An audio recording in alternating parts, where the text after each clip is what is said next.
And there goes the video. The video is just starting. If you're just starting on the video, you'll see I put a little cartoon up.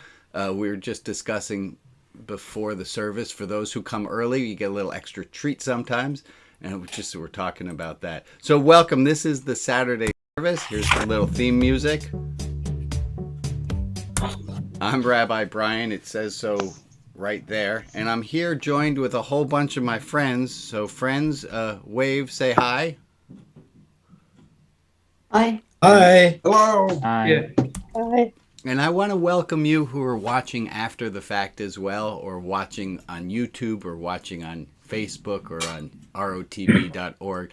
I'm glad that you're here. I feel a little bit like Mr. Rogers at this point, a little bit like Romper Room, which, by the way, not to brag, but I was on Romper Room. Thank you very much. Me too. And My sister and I were. And it's that feeling of looking through a camera and feeling like you can feel connected to someone even though you're not physically there. And we are all in such disparate, I almost said desperate. We're in such disparate places. We're in all such different places.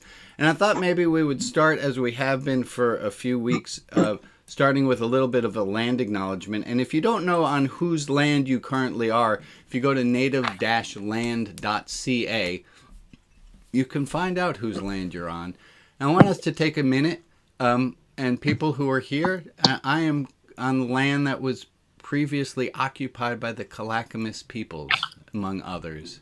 And I'd love to hear from 4 or 5 people, whose land are you currently on? And I know if it's something you're not used to doing, a land acknowledgement can be a little bit, well, it's awkward. And you know what? It should be. So let's stay there. Go ahead, Rosalind. Algonquin. Algonquin people's land. Go ahead, somebody else. Patricia. Stillaguamish tribe. Thank you, Emily. And Patricia? Picatan and Nansemond. Nice. Shmuley. Ohlone. Say it again, Shmuley. Taino Indians. Taino Indians. Wonderful. Derek has his hand up. Go ahead, Derek. You're on. Thank you. And Anne? Anishinaabe, Wendat, Haudenosaunee, and the Mississaugas of the New Credit. Wonderful. And the other Anne who had her hand up. Ho-Chunk. Thank you, Bob. Yes, Anne? Ohlone. Aloni. And Ginny, you have your hand up. Go ahead. Yeah, Chumash. Chumash. Well, thank you guys for sharing all of those. And if you would take, I mean, it sounds like a very small thing to do, but to take a moment to learn a little bit, don't just know the name, learn a little bit about it. And we're trying to give visibility to those who have been rendered invisible, who have been plowed under the earth, and that we pretend no longer exist. And it's just not right. And that's going to fit with the theme that we're doing. If you are new, thank you, Joe, for mentioning. You can put a note in the chat and hang around afterwards. If you heard somebody coughing, you know why you heard someone coughing? Because they were coughing. That's just what happens. And They have a cough. And I like to ask people to keep their microphones live. And if you're new with us, that might feel it's different than the way a lot of large groups work. But I want this to feel like a group, and to feel like a group and not like just a sage on a stage, but this is more of a sharing. And so occasionally we will be annoyed when somebody's grandfather's clock or somebody's cough or somebody's dog or something else happens. And I ask us to work with that and to incorporate that into your prayer time of the morning. Okay, I'm going to take a breath of air. We have a lot planned today, and as this is a service that is usually 90-something% new material, I don't know exactly how the timing of all of it is going to work, so we will see. I'm taking a moment just to look at your faces. Hi, Alice, and hi, Jess, and Ann, and Derek, and Rob, and Barb, and Shmuley, and Candace, and Chad, and Lisa, and Harold, Bruce, Ann, Rags, Bob, Rita, Alex, Steven, Patricia, Joe, Lee, and anyone I didn't mention. But I thank you. I'm glad you guys are all here. Okay. I want to start with a very short, quick thought. No, I don't. I want to get into what we're going to get into. I'm confused. No. Okay. Too many thoughts happening at once. I had posted this to Clubhouse and I had posted this to Instagram, and it said, at what point does their level of dumbassedness warrant our being obnoxious to them in return? Never.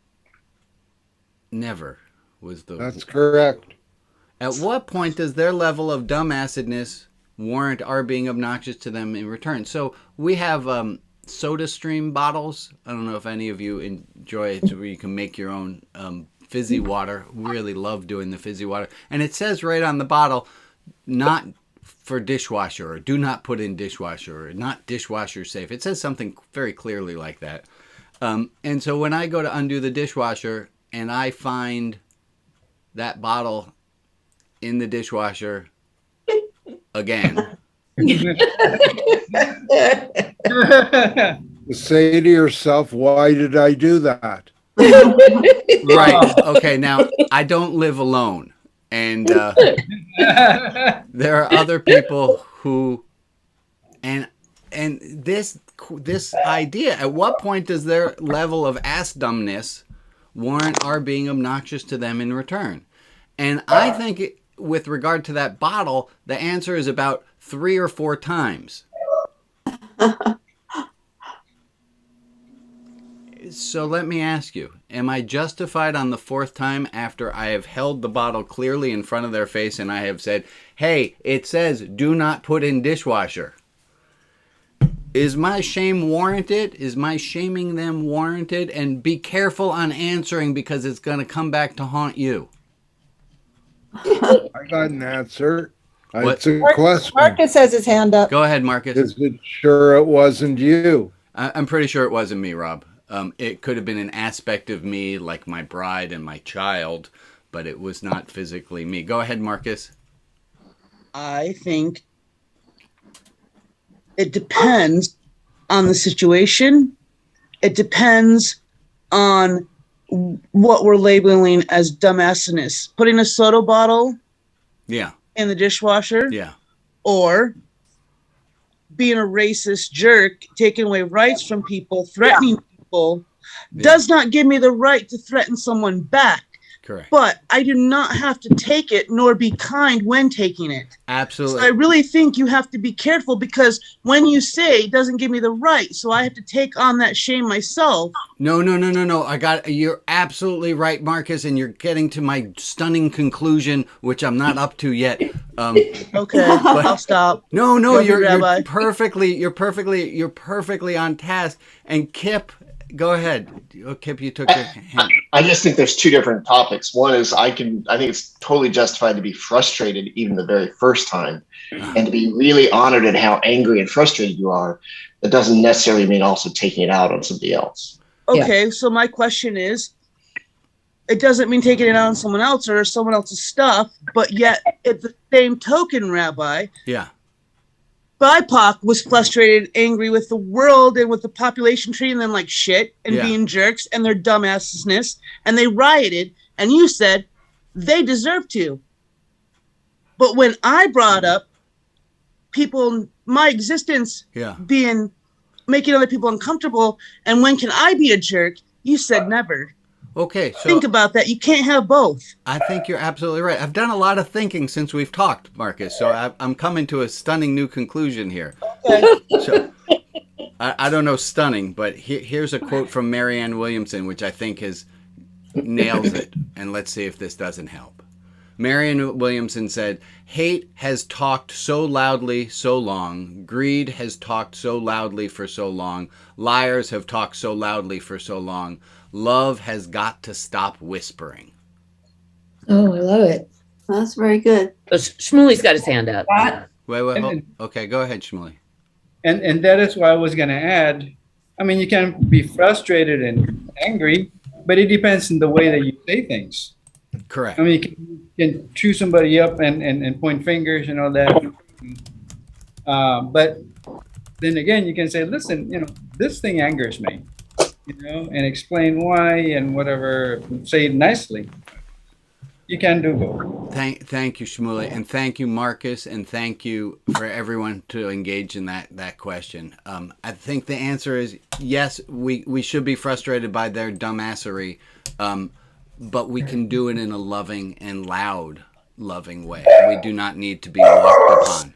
And Marcus, I would like to make a public apology to you for my previous stance on this issue. So yes, I think we do need to be loud and loving in return. So thank you all. Okay, I'm going to take these slides down. A little moment of review. Last week we had a thought, and I don't know if you have thoughts about these two things that I'm going to say, but to bring them, and I would love to hear from people whose voices we haven't yet heard. One, last week we had this idea that we have feelings, and that all sentient beings have feelings, and that we as human beings, we have feelings. But as human beings, we have feelings, and then we have feelings about our feelings. And that it is possible, I didn't say easy, but it is possible to be having a bad day and being okay with having a bad day. That was one of the summary points we had from last week, that it's okay to be okay with not being okay. And I have it right here in my office on the wall. It says it right there, just in case. That's how you know it's true. Hold on, it's going to come into focus. Please come into focus. There it is. It's okay not to be okay.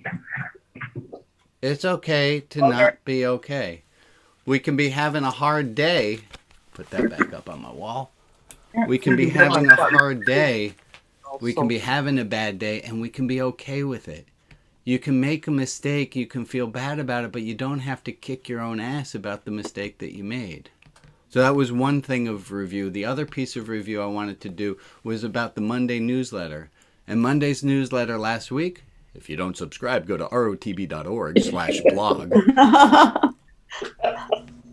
Monday's newsletter was about connecting and about alternate, and that how it's efficient when someone says, "How are you?" to respond fine, but how that's not necessarily the best option.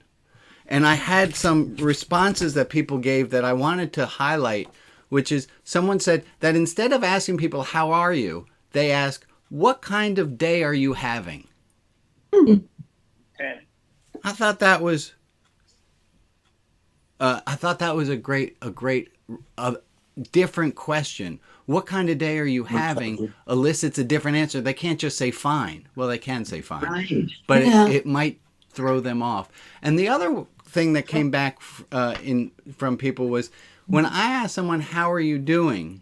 or someone asked me, "How am I doing?" that I might not just dump the God honest truth and all of it. And here's a phrase that I liked very much that I wanted to share with you, which is someone says, "How are you doing?" and you can respond, "What amount of honesty do you want?" Isn't that a great option? Oh, yeah. And you get to find out, do you really want an answer? Because I'll give you a real answer. Yeah. Okay. He's in timeout. I'm going to ask somebody emailed me this great idea called I am. Could you put your hand up or tell me, was that your idea? I don't know who's emailed. That was Eileen. Eileen, could you please unmute yourself and tell us what is I am? I am. Go ahead, Eileen.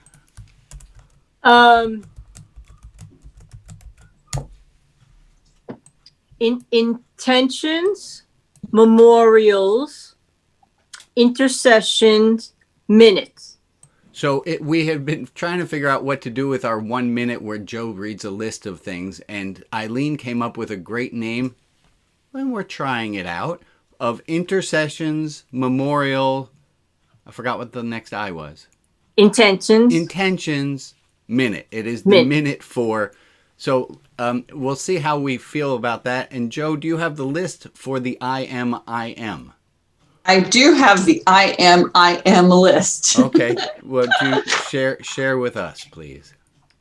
April's cousin, Michael Ox, Carol Ox, Marty H, Marilyn G, Kip, Rita S, Amy, Lauren B, Lauren L, Ukraine, Russia, Texas, Buffalo, Candace, Helen, Alicia's Afghan friends, Betsy M, Francis, Maria, Rima, Abbas, Elizabeth and her parents, Fashida Ross, Janice W.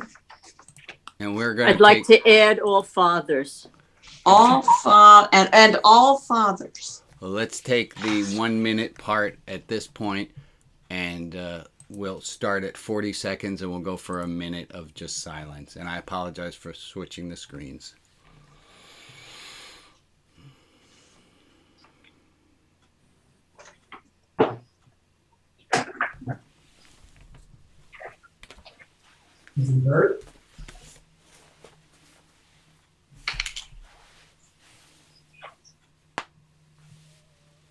Getting into too much trouble, buddy.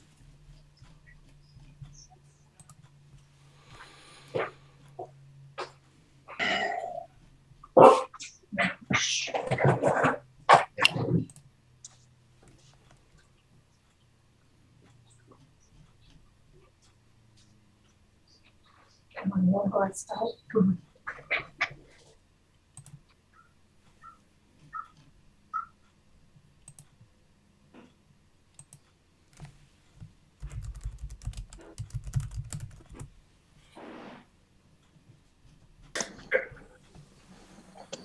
And that gives us a minute. So thank you guys for doing that. We're going to do something. Okay. And we're going to do something very different today. We're going to watch a video, and it's a 9-minute video, and that's a long time. But I looked at shorter parts of the video, and this is a video from this wonderful speaker named Alok Vaid-Menon. And it's on a podcast called the Man Enough Podcast. And it's a 9-minute segment that I'm going to ask you to watch. And that's a long time. I looked at and I showed it to people, and we looked at, can you cut it down? And the answer is no. Yeah. I would like to ask you to keep a piece of paper with you to make a note of whatever brilliance it is that you hear. And I'll warn you, don't get too fast at the beginning trying to write down every piece of brilliance, because there's a lot of brilliance in it. So I'm going to ask you to write down, and it doesn't have to be necessarily something that Alok says. It can be your own feeling about it, such as, I wish I could be as eloquent. I want you to just write down as many light bulb moments as you have while we watch this. And then at the end, we're going to work with the things that we noticed. Alex, are we all at the ready for? I'm ready when you are. All right, I gotta just so click the button. Can you share your screen? There we go. And so I'll ask everyone to write down whatever it is. This is Alok on the urgent need for compassion on the Man Enough podcast. And we are going to be watching it for about 9 minutes. So sit back and enjoy. Thank you, Alex. I don't want to make a false equivalence, but being black, I've experienced trying to find a way to navigate through it all.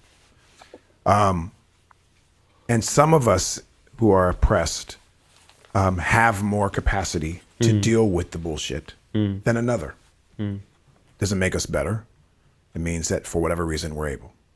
And we need people that are able to do that so that those can learn who otherwise wouldn't. I'm sorry. I'm taking a long time getting out because I'm also getting emotional because I personally, through my life, who champions people, I don't get it all. And I'm feeling bad that I don't get it because you're fucking amazing.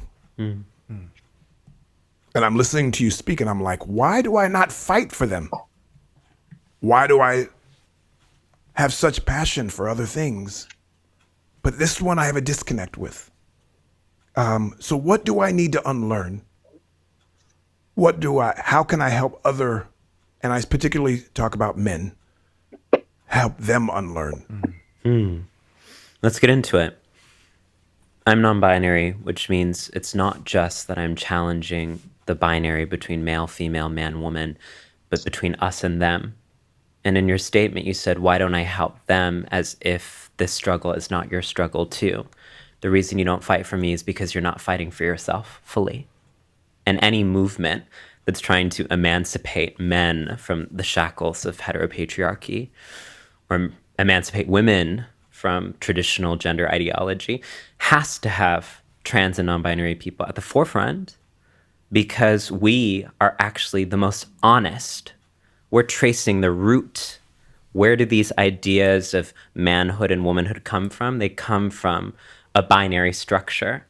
And so that's why people like me, who are visibly gender nonconforming, who are both feminine and masculine and none of the above, we experience the brunt of all of these collective fantasies that were created that are killing other people, that are also killing us. It just looks different. And so one of the things that I try to do in my work is say, don't show up for me because you want to protect me or you want to help me. I don't need your help. I have an unshakable and irrevocable sense of who I am because I am divine. I come from people who were exterminated and targeted by colonists because the gender binary, and we can get into this, was superimposed on Black people, Indigenous people, and people of color by European colonists. And the reason that they targeted us is because they knew our power, right? So the reason that there's so much animus against me is because of my power. I don't need to be legitimized, or I don't have anything to prove. What I want us to rephrase the conversation is, are you ready to heal? And I don't think the majority of people are ready to heal. And that's why they repress us as trans and gender variant people, because they've done this violence to themselves first. They've repressed their own femininity. They've repressed their own gender nonconformity. They've repressed their own ambivalence. They've repressed their own creativity. And so when they see us have the audacity to live a life without compromise, where we say there are no trade-offs, where we say we actually get to carve in the marrow of this earth and create our own goddamn beauty, instead of saying thank you for teaching me another way to live, they try to disappear us because they did that to themselves first. So I guess I would rephrase your question to be, can you help me get free? Not, can you help me help you? One of the things that we don't speak enough about is that we don't know how to see each other for each other. We see each other for what we think one another should be. So we're constantly, when you say pedestal, I think that's dehumanizing. Because we're at a table and that's what it means to be alive. It's to look at each other horizontally, not need to put each other on pedestals. And that we inherit that of saying that the only way that people have value is if they're saints. But I actually believe that people have value because they're the opposite of being a saint. And I actually believe that there's a dignity just to being, not to doing. So if we actually believe that people have dignity for being, not doing, there's a kind of mercy and a kind of love that I have for everyone, because we've only been conditioned into feeling like we can be loved if we emulate some standards that were created by someone else. So people have not experienced my kind of love before. Because what I'm actually telling men is, you don't have to be masculine. You don't have to be strong. You don't have to be all-knowing. What I'm actually telling men is, you're allowed to be vulnerable. You're allowed to be human. And people don't know how to receive that love.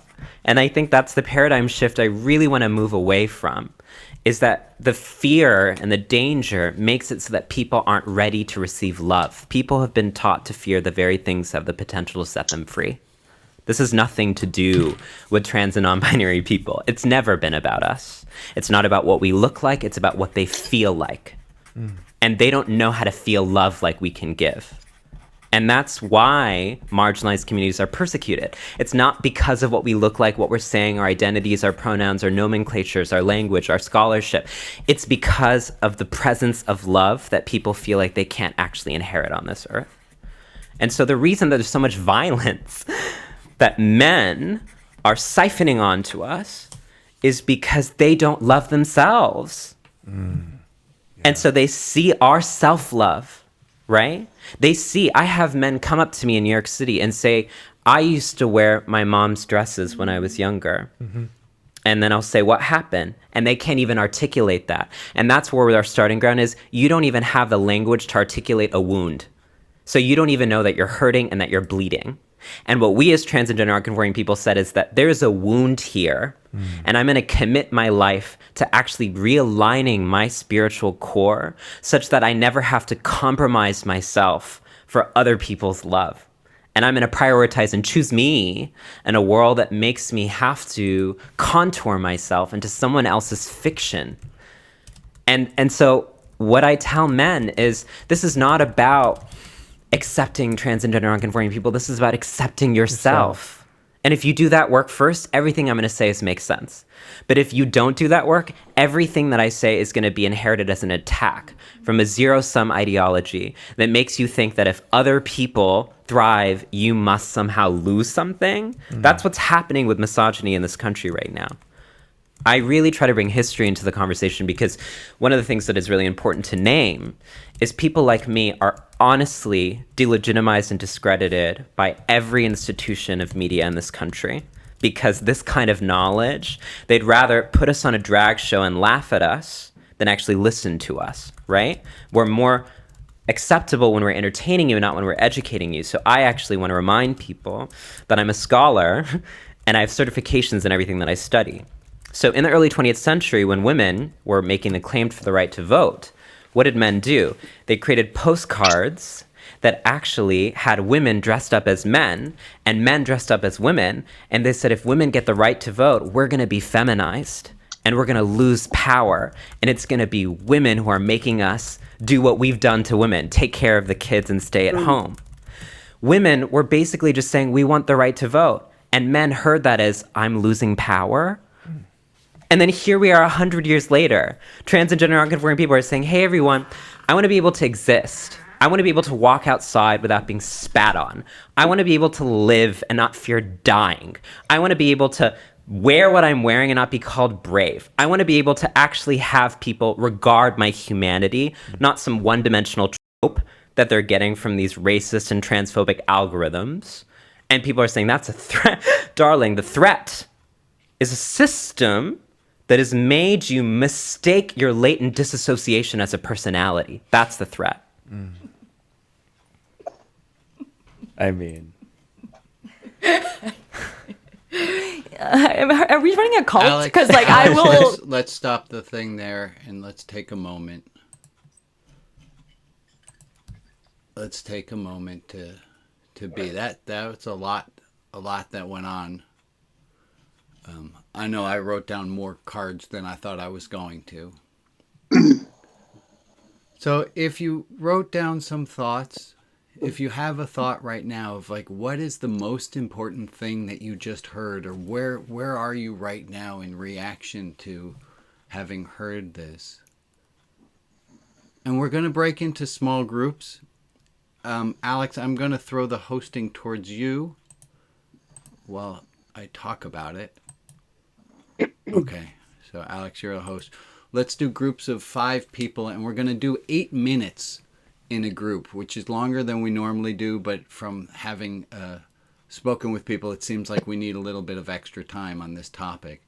If you're on audio only, if you're on a phone, you will be automatically sent into a group. I would love for the person whose name starts the closest to the top of the alphabet to either to moderate the group, or to say to the person, if your name's Alice and you don't want to do it, you say, Bob, you're next in the alphabet. Would you be the person to moderate our group? But I would like in the group of 5 for the person closest to the top of the alphabet to have the choice to either moderate or to bring it to the next person, and see if you can't figure out who will moderate the group. We'll have 8 minutes in groups. to talk. Alex will give a warning in 7 minutes that your last minute's wrapping you up. And to discuss what is the most salient point. What is the thing you're going to most take with you from this video from Alok? And it's Alok. It rhymes with joke. That's how I have to keep to remind myself of it, so that we get their name properly. Alex, are our rooms open? Are we ready for... We're ready. All I got to do is click the button. Click the button, my friend, and off everyone goes to rooms.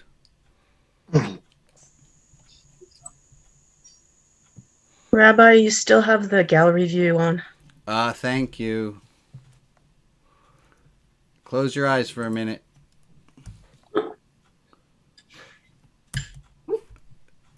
There we go.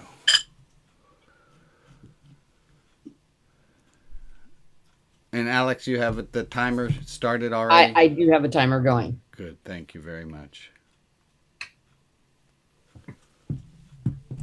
All right. It looks like I am in a room with a few people. I'm in a room with Anne and Diane and Jim and Emily. Alex, I don't know if any of them want to go to a different room that is underpopulated. Let's see. There goes Emily. Anne, I don't know if this is your audio only. Yeah, I need to stay off for a bit. Okay. I'm not feeling well. Wait a second. Is that called self-care? I'm not sure. I need to see a note that you're allowed to do that. Good for you, Anne. Good for you. And I think Emily joined in a second time by audio only. And Diane B., I see that you're also here in this room. Are you there? I think Diane and Jim may have stepped away. That's fine. It looks like it's just you and me, Alex. Looks like. I got two quotes that are, I don't have a favorite. I have two favorites. I don't know if you were paying attention. You've watched this video before. I know that. Do you mind sharing with me while we have time together? I don't mind. Well, what'd you get? Oh, wait, you're at the beginning of the alphabet. So you get to host this room. You know, I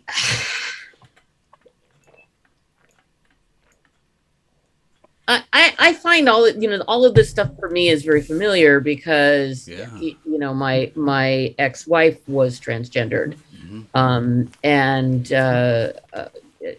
she was male to female, and so a lot of these issues that Alok brings up are very familiar to me. I was very interested in how well they were able to articulate them, right, and share them. Yeah.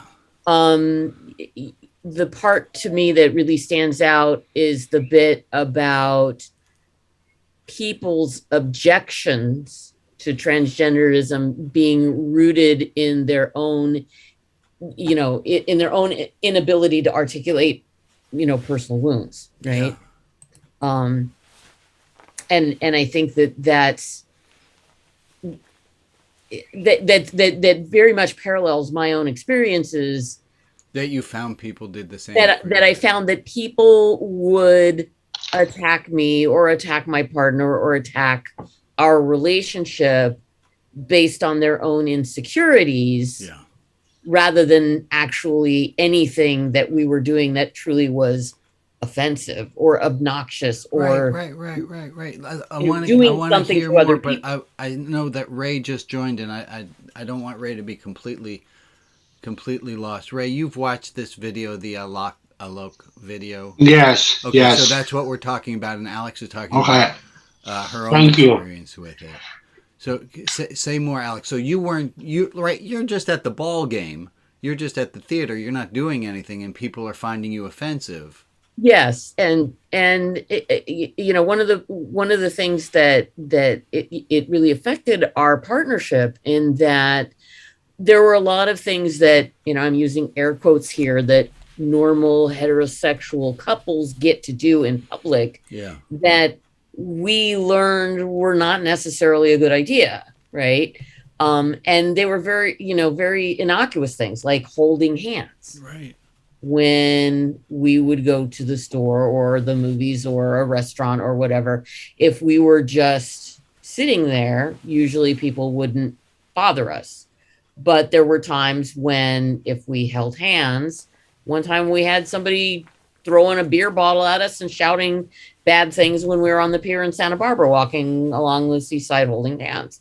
And so for us, that meant that unless we knew we were in air Safe. quote queer friendly spaces, a lot of times we didn't hold hands. And it even affected the relationship that I have now with Scott, because when we first started dating, he would hold my hand and I would just instinctively pull my hand away. Right. Not because I didn't want to hold his hand. It was that I was so used to the simple act of holding your partner's hand being turned into a political statement or an activism statement that I didn't do it. And we actually had to talk about it. And then I realized, oh yeah, I can do it.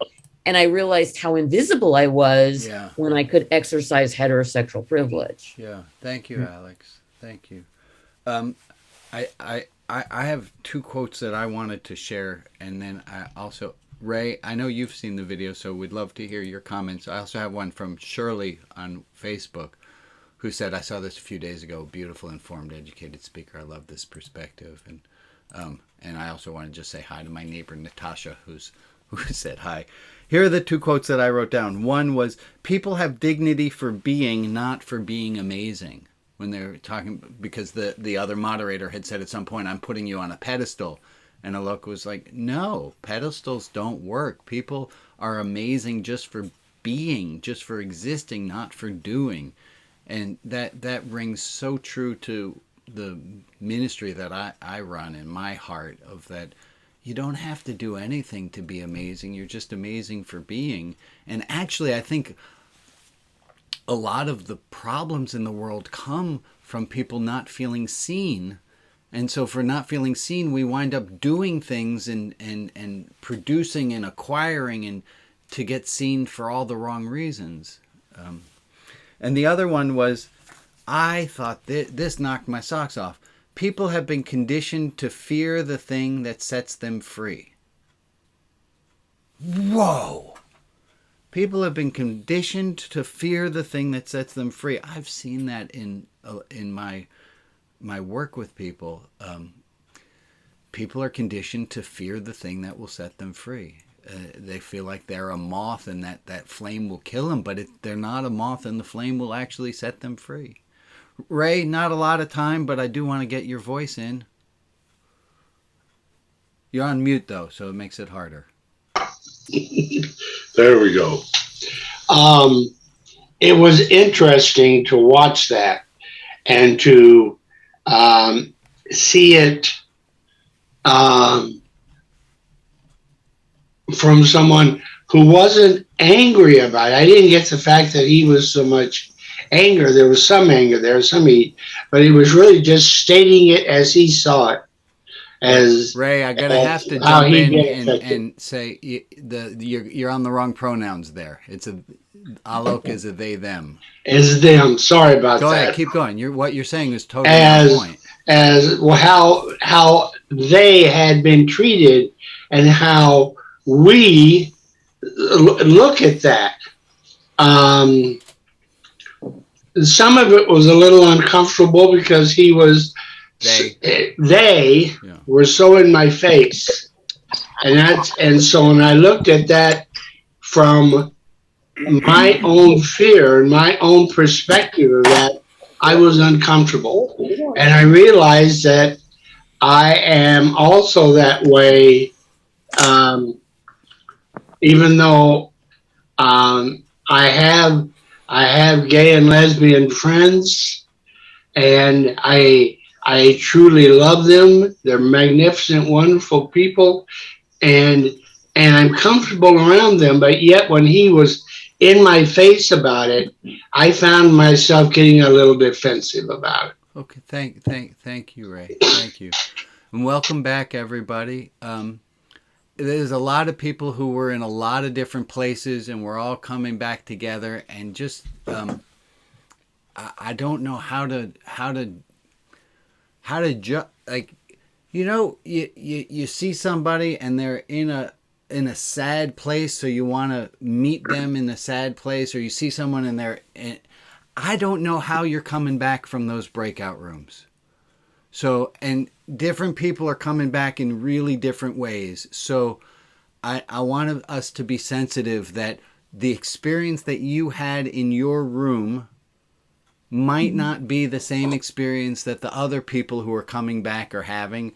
And this is going to be a little bit of a, when two bodies of water hit towards each other, there's going to be a little bit of fluid dynamics. Okay, I needed a better analogy, but that was the one that came.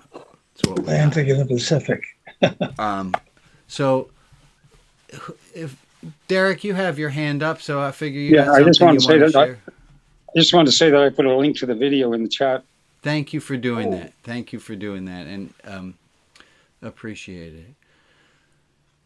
So, who's got a sentence of something that they learned, something that they're taking, a phrase, a thought, something that that spoke to you, that you'd like to iterate out loud, so everyone, it's a way of underlining and bolding and saying this is the thing. Is there something that you feel like you want to share because it moved you so much? You want to?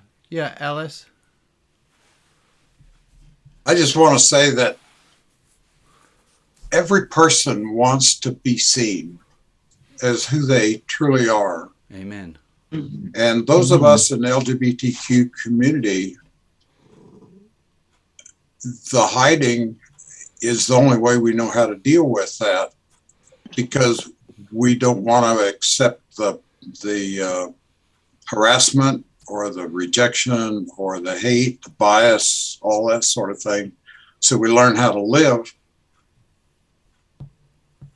in actually not an altruistic way, not in a true way, true to ourselves. Yeah.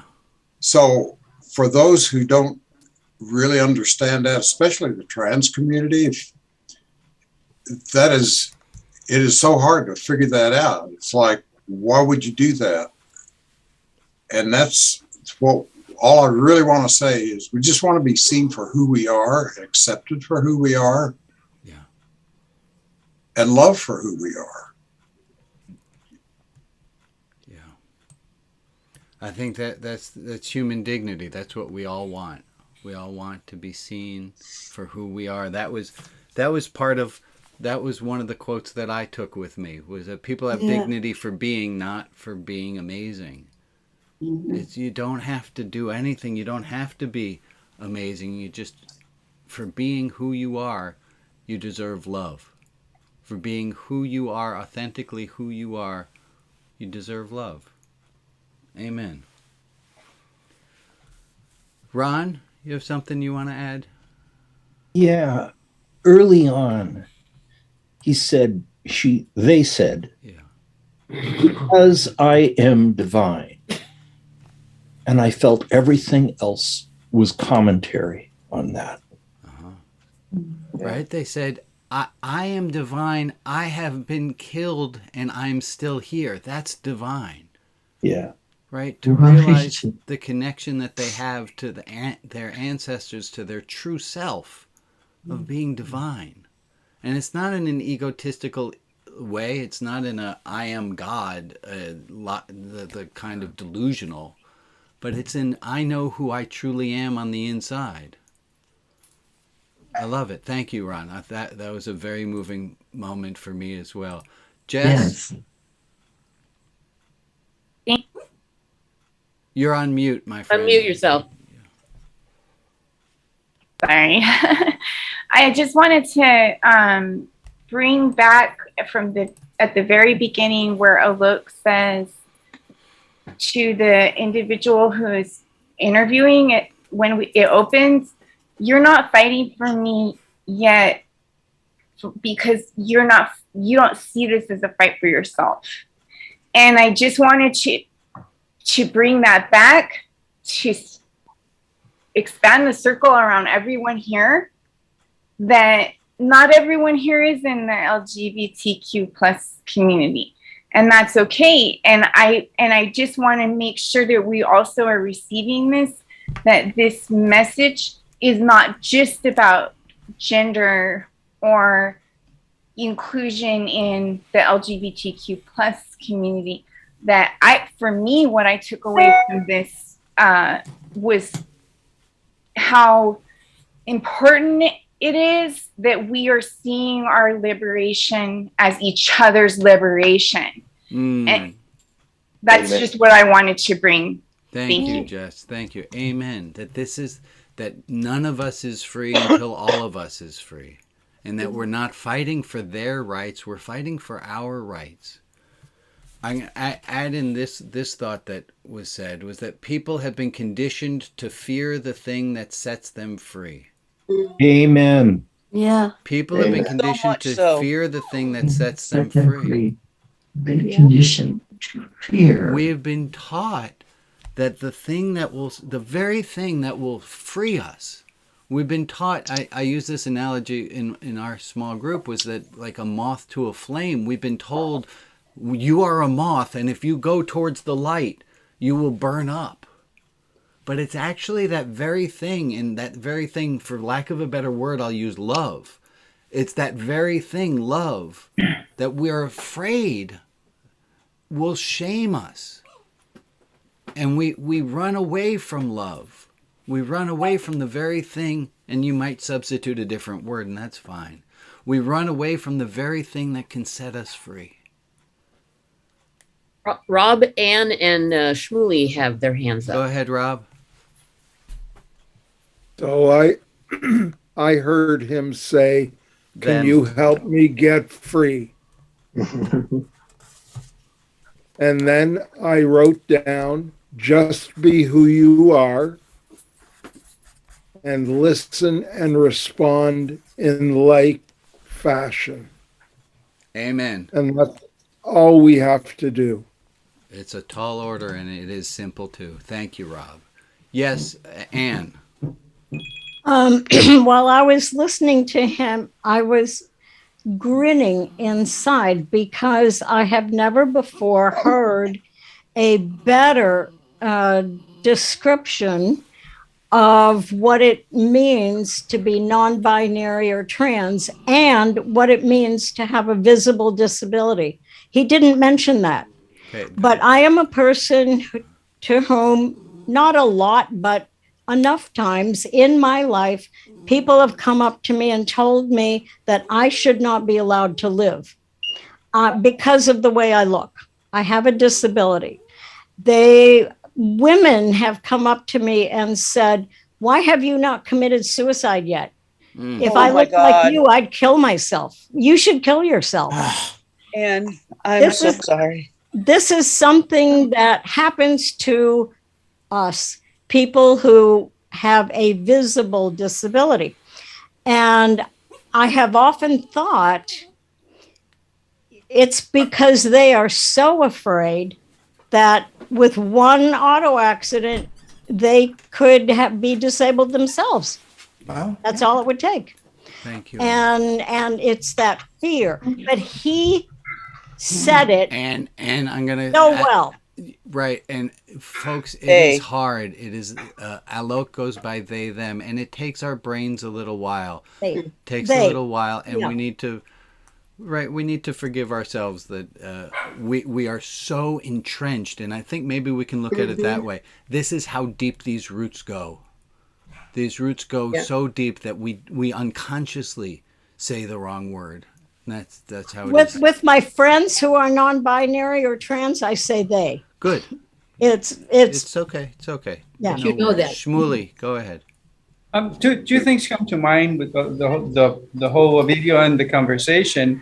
One is that makes me come back again to the wonderful video, Accidental Courtesy, and the phrase, "Why do you hurt me? Why do you hate me if you don't know me?" Yeah. I mean, really know me. Sit down and talk to me and get to really know me. The other thing that Rabbi Brian was saying about people being so afraid of getting into the fire. We often think, well, fire burns, but it also cleanses. And when we get into the fire of love and get to love the other person as a person, we do get to the fire, but that fire may burn all the wrong thoughts that we may have for the other person, even unbeknownst to us, as we get to know the other person. Thank you, Shmuley. And Shmuley, you made mention of this movie. It's called Accidental Courtesy, Daryl Davis, Race and America. If you've not seen this movie, I highly recommend it. Highly recommend it. I learned, so the way that I was able to go when we did we were on a march in Salem, and I walked up to a man who was, I had a choice of walking up to the man who was saying we were all going to hell, or walking up to the man who was the neo-Nazi, and it was like, which one do I confront? I'm like, this is the choice of the lesser of two evils. So I went to the preacher who was spitting at us for this movie, Accidental Courtesy. I highly recommend. It will help us all to love. Okay, let me change the question a little bit. Because of what you have just experienced, you will now blank. Because I just saw Alok speak, because I just heard all of those words, I am going to blank. And I'm going to ask people who have not yet spoken, and it's hard because it's like the engine's not if you've already spoken, the engine's already revved up and you're already at the ready. But I'd love to hear from some other people. Because of what I just heard, I'm going to now blank. I'm going to repeat the question one more time till I see somebody who wants to volunteer, but it's okay. I can move on. Is that something moved you to want to say something? Go ahead, Jenny, and then Al. Thank you both for taking me up on that. I'm conflicted here in a way, because I want to share this, right? So that's what I want to do. I want to share it and spread their message. The person I really want to share it with, I fear, and this is my fear, I fear will get defensive. And I don't know, and I kind of don't want to ignite that. Yeah. Okay. But well, that's my fear. That's so, That's what you're going away with. That answers the question I asked her. What are you taking with you? Where are you going with it? And the answer is, I'm at a crossroads, and that's a perfect answer. We got time for another answer. Let's go, Aaron, and then Al. Let's keep these. But being black, I've experienced. Aaron, go ahead. You're unmuted. No. Where'd it go? I can hear you now. You can hear me? Yeah, go ahead. Aaron. Okay. I thought I was on mute, and I was like trying to unmute myself. Anyways, I have love myself easier, love myself more, and not in sort of the loving yourself, loving others. I think that is a perfect answer. I love that. What am I going to do because I watch this? I'm going to love myself more. Thank you, Aaron. Yeah. And Al, let's take the last comment on this topic. Go ahead, Al. Yeah, sure. I just feel like I want to recommit myself to think less about them and us and more about us. Just expanding that circle of who us is as wide as I possibly can. I love that. Thank you. And that should be everybody. Yeah. Us.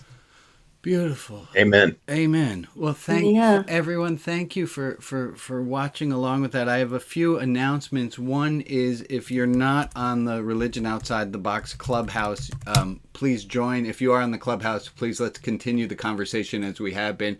It's mn.rotb.org. And please, there's some good activity usually right after the service. Right after this hour, I post the 2 takeaways there, and people chime in.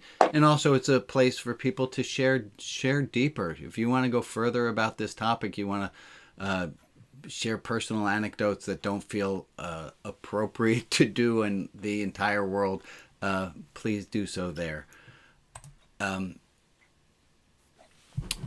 Last week, 2 weeks ago, I started doing a meditation. It was 5-minute sits, and then this whole last week, we did 6 minutes each day. This week, we are upping it by 14% or so, and we're going to be doing 7-minute sits starting on Monday, Tuesday, Wednesday, Thursday, and Friday for 7 minutes at 2 p.m. Pacific time. And please join if you've always wanted to meditate and didn't know how to get started. 2 minutes until 2. I give a little bit of instructions, and then we just sit. So please join me for 7 minutes of meditation. Can I just make a comment about that? Yeah. I was finding the 20 minutes hard. And so sometimes it was like, oh, I don't want to do that. Yeah. I don't want to do that. But I have a timer set for 5 minutes to the hour. And it goes off and I'm like, eh. And then I'm like, it's 6 minutes. Right. I can sit there for 6 minutes. and so I love it. I love starting with that and then sort of working up. Thank you. And I do know some of the hardcore people are doing it on repeat. So they did the 6 they did the 6 minutes and then they just watched it again and again. There's nothing real magic about me doing it with you, but there is something really nice about having a community and knowing that there are other people out there in virtual land with their struggling to meditate too. Thank you, Maria, for saying. This one says this. This is a question. Is what you are getting and what you are giving feel about equitable? So with regard to religion outside the box, please, if you have more to give to keep up with what you are getting, to please do so. You can do so by donating, and donating's not just by money, but also by time. If you got some more time than you have money, send me an email. There are some tasks I'd love to get some help to do, or just even sharing with your friends. Say, hey, cool Rabbi, check them out. If you're a donor at more than the $18 a month level, you already have received, and if you, Jenny, I just saw you held yours up in the camera. You received a copy of Rabbi Brian's Reluctant Revelation. It is a it's plot spoiler. Well, no, I don't want to give away the plot, but it's a really good little read. So please do. That is going to bring us to just about 9 o'clock hour. Go ahead. Yeah, I have a little question. To get to this meditation thing, is this the same thing as the Saturday service Zoom? Oh, no. So thank you for asking, Betsy. I'm not doing the meditation on Zoom, although I could. I've just been doing it on Facebook, YouTube, and if you go to rotb.org. Okay, thank you. If at rotb.org, you can scroll down, or at the top you hit live and it will bring you directly to my feed. I don't know. I was doing the meditation. It's just talking head, so other people don't have to, you don't have to show yourself while meditating. I will share with you what I think is it is an added benefit to meditating online and doing it on Facebook Live, is that Facebook algorithms are completely baffled on my feed because I'm broadcasting 7 minutes of nothingness. And they can't pick up any, like, what ads do we send? We don't know what, there's nothing there. So if you would like to confuse the Facebook bots, stream your own meditation and just 7 minutes of silence. Thank you guys for joining me. I'm going to do the thing where I share the screen and can see all of you again. Folks, thank you so much for joining me and for joining each other. Come back again next week. Stick around. We're going to stop the recording. Alex, let's stop the recording now. So everyone, let's say goodbye to the people in Cyberland. Bye-bye. Bye, everybody. And then it's just going to be us, and we can talk about that.